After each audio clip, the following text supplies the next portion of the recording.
Well, howdy there, Lone Moose fans. Lone Moose here. How's it going? I was up at the Revzilla Moto Fest at Texas Motor Speedway over the weekend.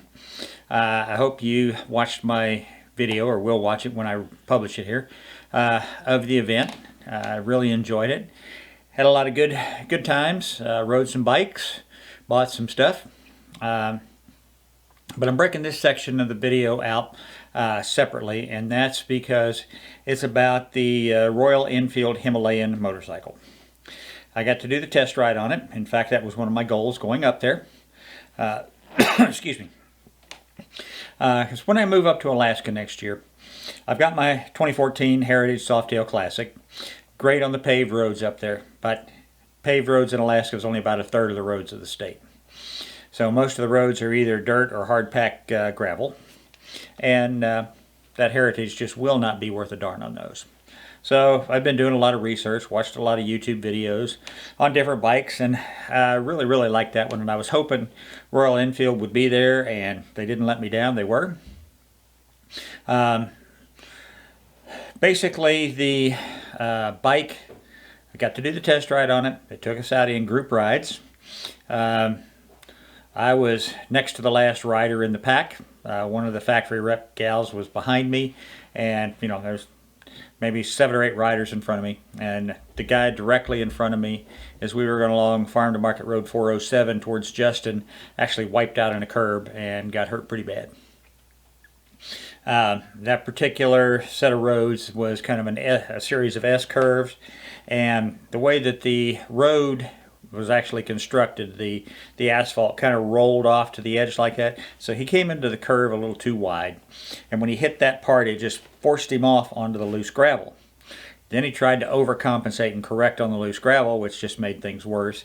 He hits a signpost, the bike goes tumbling through the air, and he goes sliding through the grass through a barbed wire fence. He's just lucky that didn't come down and spear him. Otherwise, it would have been really bad. As it was, I heard on Sunday that he did break his femur, the big bone in the top of his leg, and was going to have surgery to repair that. But at least he lived through it. It wasn't bad. That bad. It's bad. Anytime you break a bone, it's bad, especially a major bone. But it could have always been worse. Trust me, the old Lone Moose has been there. 1987, a semi ran me off the highway. I-35 coming south out of Dallas, south of Waxahachie at 65 miles an hour on rocks as big as your fist. Yeah, I shouldn't have walked away from that accident, but I did, and I'm here to tell about it today, so it can always be worse. So I basically did something I haven't done in 45 years. I used to be a police officer in Irving, Texas, and so once we made sure he was okay and stabilized, waiting on the police and ambulance to get up there, I get out on the road and start directing traffic. Which is kind of fun, the old, hey, the arms still move, they still work.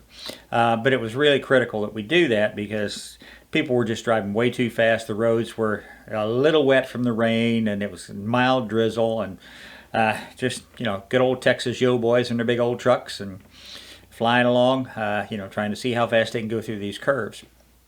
And then once, the police officers got there, I turned that part over to them and helped the fire and ambulance crews for a couple of minutes, and then they took over and got him loaded onto the ambulance. And then I helped, JC was, I think he's sales manager or whatever for Royal Enfield. They brought a van out, and I helped them get the wrecked van, motorcycle into the van, and we headed on back. But I was talking to Scotty, and he's the sales manager for the dealership in Irving, which ironically is about 4 or 5 blocks down the road from Kawasaki City, which is where I bought my very first motorcycle in 1973 when I was a police officer in Irving. So Irving keeps factoring back into things here. But anyway, I told him, I'll probably be placing an order with him come next spring, because I want it ready to take with me to go to Alaska in about the June time frame when I make that move up there. But overall, I had a good time. I'm sorry the guy got hurt. I'm very glad. It could have been a hell of a lot worse. But the bike just fit me well. It's going to fit the Alaska, my philosophy of use, where and how I want to be riding it up there. One of my goals ultimately is to ride the Dalton Highway, which heads north out of Fairbanks all the way to the North Slope. where the major oil fields are, and if possible, walk out and set my toe in the Arctic Ocean just to say I have. But that road is primarily all gravel from about 50 miles north of Fairbanks all the way up to the North Slope. So that's about 350 miles of gravel. So that's one of my bucket list items. The only thing that kind of ticked me off, and I don't mean literally ticked me off, but about the whole weekend, because they were telling me that next month in June, Royal Enfield is going to take a bunch of influencers, YouTubers like me, that do videos about motorcycles and riding and stuff, up to Alaska for a week. And I'm like, oh man, why didn't I know about this?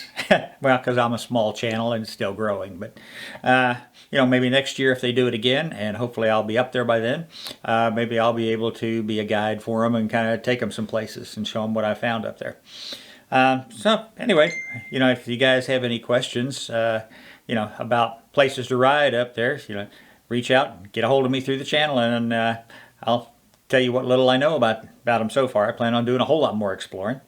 But I've kind of, in my mind, mapped out where they're going to be going, because he said they're going to be about 1,200 miles of riding. So that basically means flying into Anchorage, and from Anchorage you ride down to Homer at the southern tip of the Kenai Peninsula, back up through through Anchorage to Palmer and Wasilla, and then up around Fairbanks, and loop around Fairbanks. Maybe they'll go a little bit north on the Dalton to where there is a section of the Alaska pipeline right along the side of the road. You can get out and go see all the displays and stuff and actually put your hand up on the pipeline. I've got a video posted on that where my buddy Jim and I did that 2 or 3 weeks ago. So you might want to check that out. And then back to Anchorage, and that's going to be about a 1,200 mile loop doing all that. But anyway, I really like the bike. I have made my decision. This is going to be my Alaska bike. It fits my price range. It fits my philosophy of use.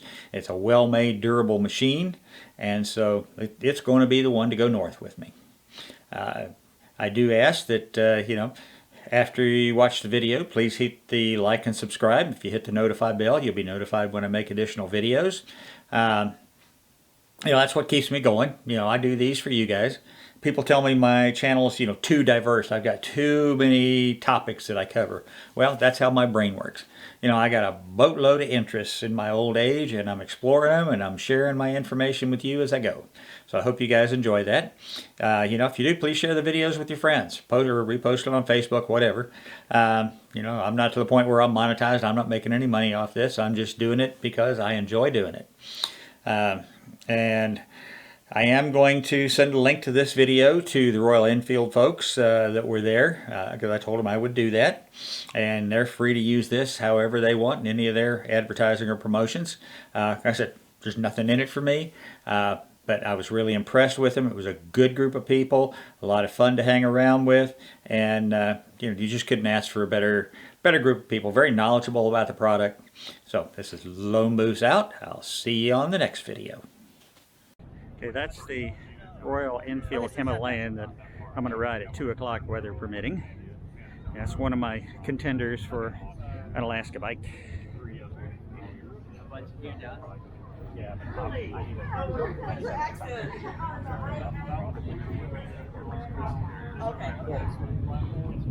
mean, I run 3 bikes. I got a KLM 60 permitting. Okay, so now it's in the on-deck circle, waiting for the next ride, which will be the Royal Enfield Himalayan. It's actually out on a run right now, so I'll be on the next run. That's one I'm really looking forward to trying out. It's a single cylinder. I'm not sure if it's 400 or 500 cc, but everything I have seen online, it's one of the best overall adventure touring type bikes that might fit my Alaska needs, and about a third of the price of that Kawasaki I was just on. So we'll see. I'll update you after the ride. Trying out. It's a single cylinder. I'm not sure if it's 400 or 500 cc, but everything I have seen online, it's one of the best overall adventure touring type bikes that might fit my Alaska needs, and about a third of the price. Really of that. Probably broke his leg, pretty much totaled the bike, so ended up helping with that situation for about 45 minutes to an hour. But no, the bike, I like it.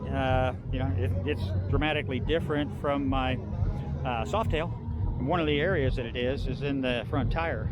The width and type of the tire is a lot different, so you know, until you get to know the bike, it's easy to be a little bit afraid to lean into some of the turns. I got a little wide a time or two myself. You just slow it down, and but he lost control going into that curve, and it is what it is. You know, he was doing okay till the bike hit a signpost and went tumbling through the air, and he went sliding through the grass and the fence.